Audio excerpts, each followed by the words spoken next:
السلام عليكم، مرحبا بكم معايا في فيديو جديد. اليوم جيت نقدم معكم بانكيك رائع وناجح 100%، تيستحق منكم التجربه بواحد المكون سحري اللي غادي تكتشفوه معايا من بعد ملي غادي نقدم معكم المكونات.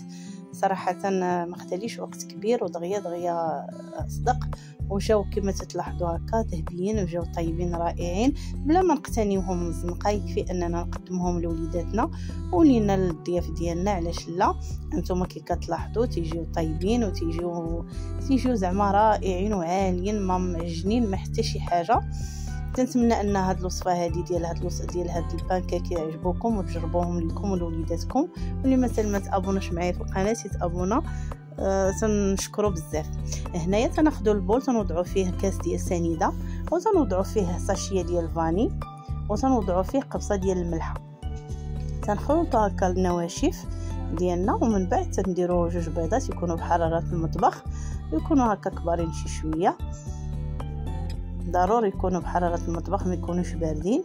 هنايا صافي تنخلطوا هذا البيض مع داك سنيده ومع فانيا ومع قبصه الملحه، ومن بعد تنخدموا الطراب الكهربائي، واللي ما عندوش يكتفي بالطراب اليدوي حتى هو يصلح.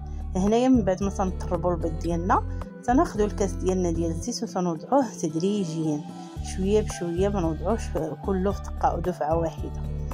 هنايا تنخدموا البيض ترهيب في الدرجه الاولى صافي، وتنبقاو تنكبوا هكا زيت الكاس ما كاملش، يكون كاس الا ربع، شي شويه هكا ما كاملش صافي، بركه ما نكثروش الزيت بزاف صافي. هنا ملي تنخلطوا الكاس ديالنا ديال الزيت هكا تنبقاو نخدموا البيض مزيان.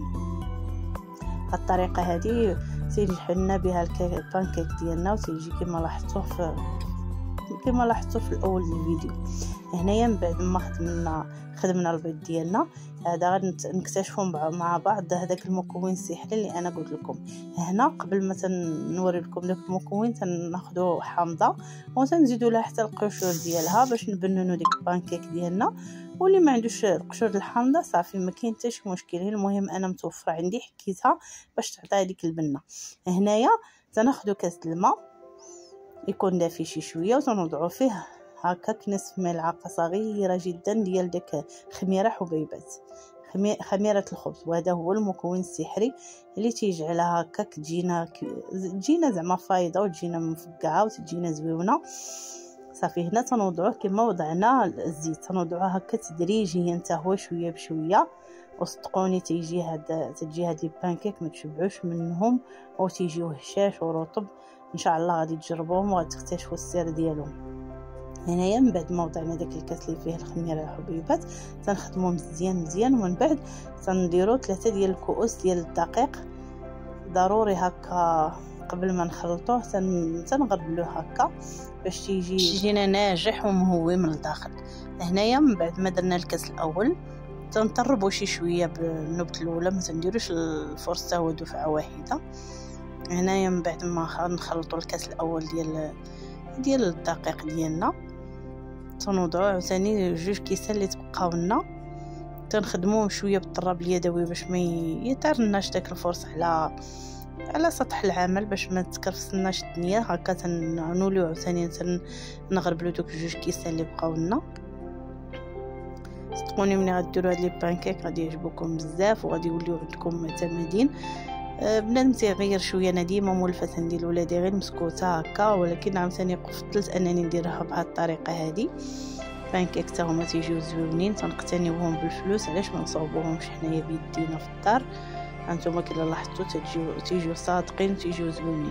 هنا من بعد ما وضعنا دوك 2 ديال الكؤوس ديال الطحين تنزيدوا 2 خمارات ديال الحلوى ديال الحلويات من وزن 8 غرام.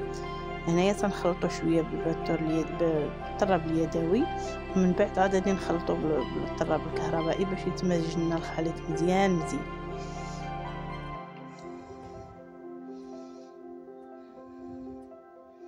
على هذا الشكل هذا صافي. هذا هو القوام اللي خصنا نحصلوا عليه. ما تنزيدوش زعما الدقيق نهائيا باش ما يقصحوناش، وما تنخليوهم ما تنقصوش من الكميه ديال الدقيق باش ما يجيوناش عاوتاني خفافين صافي. هذا هو القوام المطلوب عندنا، وهادو هما وهذا المكون الاخراني هو انكم توضعوا 2 معالق صغيورين ديال الحامض، واللي ما متوفرش عنده الحامض حتى هو يدير الخل حتى هو يخدم.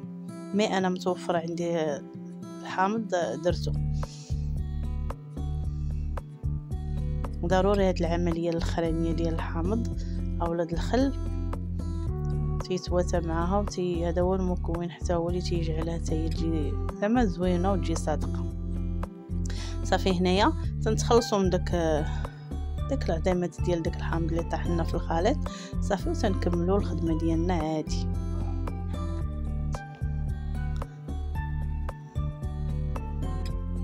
صافي هنا من بعد ما خدمنا هاد البيض ديالنا وهاد الخليط صافي تنكونوا ديجا موجدين المول ديالنا ديال لي بانكيك.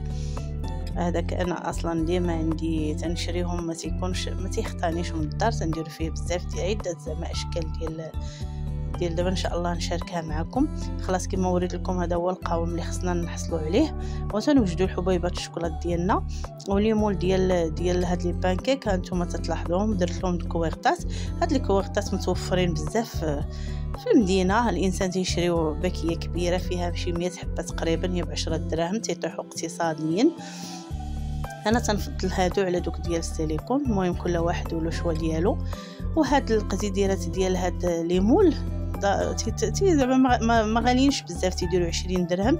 الانسان يقتنيهم وهكا يخدمهم. هو يحاول انه يحافظ انه ما يقطرش عليهم هكا العجين، حيت هاد الليمون ما خصهمش نهائيا يتكرفصوا وما خصهمش في الغسيل ديالهم ديري لهم كاع ديك هكا الحلفه قاصحه ولا شي حاجه باش ما يتجرحوش، باش يبقاو ديما عمليين وما يصدعوش.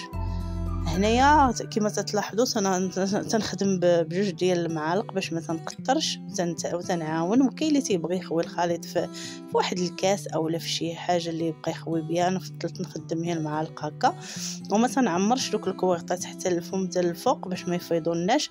يكفي اننا تنديرو غير النصف ديالها. صافي النصف صافي وتنكتفيو باش ملي تندخلهم الفرن يلا تيعلى وتيجيو كما لاحظتوا في اول فيديو.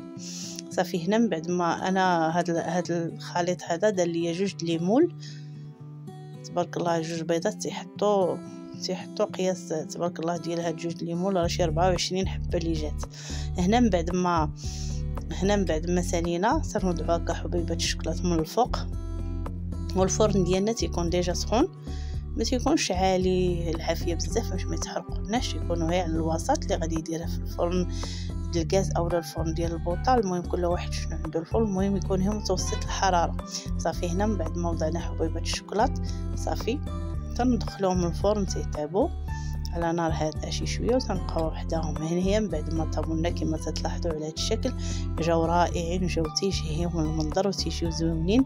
هانتوما كتلاحظوا جاو طايبين من الفوق ومن التحت ومفشفشين وجاو هكا متفتحين. صراحه ضروري تجربوهم. الوليدات غادي يحماقوا عليهم. علاش الانسان غادي يمشي يشريهم 2 وحيدات تيديروا 3 دراهم ولا 4 دراهم؟ ها انت تبارك الله 2 بيضات وكاس الماء دار لنا 24 حبه. الانسان غير يزعم ويخلطوا مره اخرى. الا بغيتي ما ديروهمش بيض ديروا كاكاو، تضيفوا مكون كاكاو تيجيو عاوتاني كحل وتديروا فيرميسي دوك حبيبات الشوكولات في البيض وتيجيو عاوتاني منظر اخر.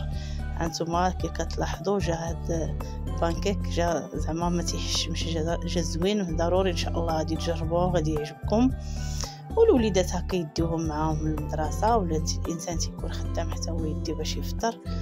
المهم هو الانسان يشارك ويدير شي حويجه تيعرف شنو دار فيها. ونتمنى هاد الوصفه هذه تعجبكم ديال هاد البانكيك، ونتمنى انها تكون زعما نالت الاعجاب ديالكم.